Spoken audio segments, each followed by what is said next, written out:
What's going on, hustlers? Back to you guys with another video. If you're new here, my name is Tave. Welcome to my channel for all things government contracting, DLA, and product sales. So today we've got a bit of a fun topic. Wait. I've been traveling so long I forgot how to use my own damn setup. Today we've got a super fun topic. So as everybody knows, and if you don't know, you've been living under a rock, Trump is coming back for a second term. So I have compiled some news clippings, some research, some articles to talk about what Trump being elected means for the government contracting industry, and specifically the Department of Defense aspect, what that means for, the next 4 years, what we can expect to see, kinds of policy, just kind of things to be looking for. So before we get into that, please make sure you like, comment, subscribe, and drop a comment below if you have any constructive criticism. Any feedback is always appreciated. With that being said, let's get into the video. So the very first thing that I noticed, and I'll cite all my sources. So these first 3 points are from Holland and Knight. They are a government contracting reporting website. So I'm going to cite all my sources, no plagiarism. I suspected this, but I looked on Holland and Knight's website and I saw this. So there is going to be an increase in Buy American Act requirements, especially for critical application items. Now, the Buy American Act, there's a couple different criteria. Sometimes the material that the product is being made with, right? So let's say like this water bottle, the metal being used for this water bottle has to be sourced in the US. Sometimes it's the assembly of the bottle or of the material. So in this instance, the bottle, right? Like maybe this cap was made in America. So there's different criteria. A lot of people have a lot of misinformation out there about the Buy American Act, and it's not a one size fits all either. It also entirely depends on the product market that you're in. There's different requirements, but basically this rule means that if you're selling something, it has to be made in America, whether that be from the material that it was manufactured with or it was assembled in America. Now, there's more than a couple loopholes. There's a bunch of different ways to get around it. If you care about that or you want to know about that, click the link down below. Book a call to speak with my team. We'll talk about how to get around that. It's not hard. But there's going to be an increase in Buy American Act requirements, especially for critical application items. So being able to purchase stuff from outside of the US, not impossible, still doable. We do a lot of business with companies from Turkey, 100% still doable. However, the dynamics and the admin is going to change a little bit.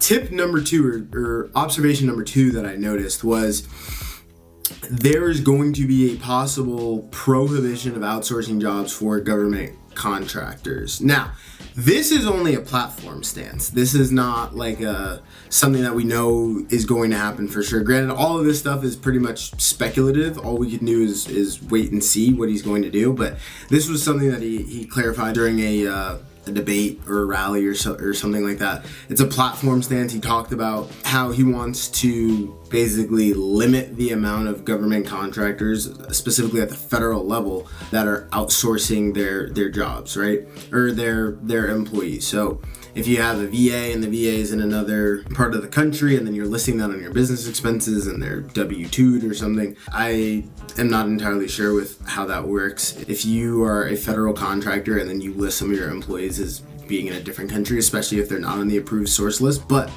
Trump has specifically stated that he wants to put regulations in place to prohibit that or cut down on that. So if you're a government contractor and a lot of your team is based outside of the US, be cognizant of that. Maybe you want to start thinking about finding other VAs. Tip number 3 or observation number 3. So we know Trump's stance on foreign affairs. We know that he is of the mindset, let's take care of the things on the home front first and then we'll deal with the other stuff later. And then we also know his stance on the Israel-Palestine conflict. We know that he supports Israel and all that stuff. Now, it has been made quite clear that because of his stance on foreign policy, defense spending will increase and international aid will decrease. So defense spending that could manifest itself in a number of ways. It could be going to large primes, which we'll talk about later. It could be going to agencies, procurement agencies.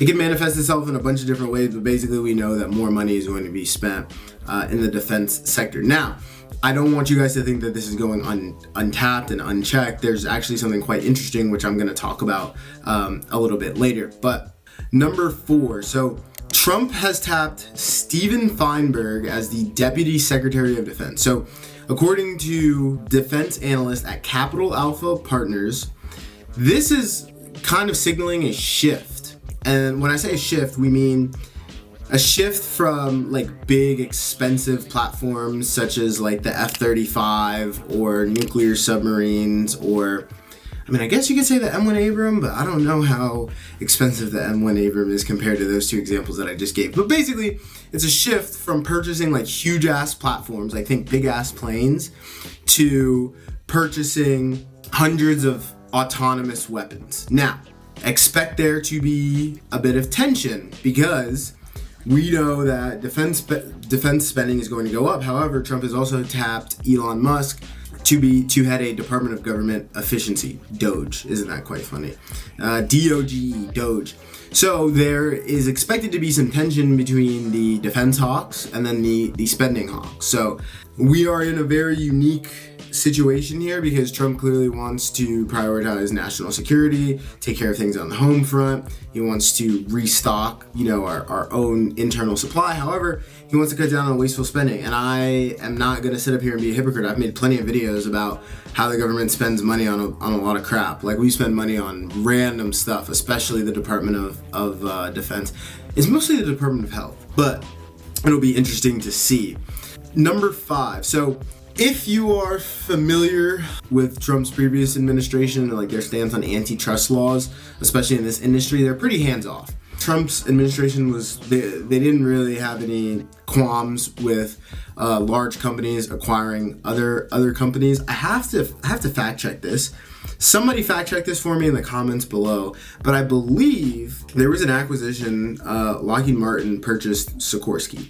I don't know exactly when that transpired. I could be entirely wrong, and this could have transpired years before Trump was in office, but I think that transaction got completed while Trump was in office, and that's pretty much a monopoly. I'm not hating. I do a lot of business with Sikorsky and Lockheed Martin, but for both of those companies to be owned by the same entity is wink, wink. It's a bit sketch. I'm not complaining though. I mean, the bread is good, but Trump is very like hands off when it comes to antitrust stuff.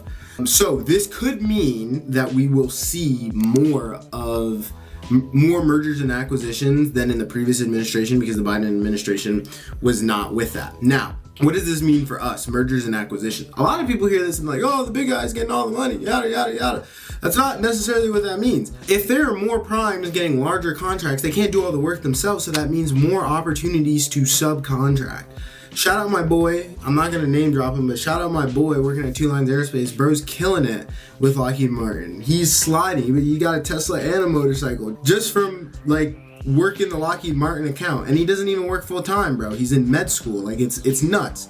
And all he does is manage the subcontracting Lockheed Martin account. So this also means think S&K Aerospace, which is like the pros platform. That's another bid board outside of Dibs. Means that if they're winning larger contracts, there's going to be more meat on the bone for everybody else when it comes time to do business with pros, right? So I think this could actually be quite good for us as defense contractors. And I also want to clarify, my last one I got from, or those last two I got from breakingdefense.com. And then number 6, this is my final point. According to Stinson.com, it has been made quite clear, and I already touched on this, Trump really wants to prioritize national security, so that means that a lot of like the forecast and stuff that we see, they're going to be skewed because he wants to replenish a lot of like our own internal reserves. So forecasting might be a little bit unreliable in my opinion. I have always said that I don't like future predictions. I like basing my business off of past patterns. I don't like future predictors. We teach you guys how to interpret all those past patterns here at Namiad. And if you'd like to learn how to do that, click the link down below to book a call. If not, keep enjoying my free stuff. But With that being said, not only am I looking forward to your success, I'm absolutely sure of it. Let's go print those dollars.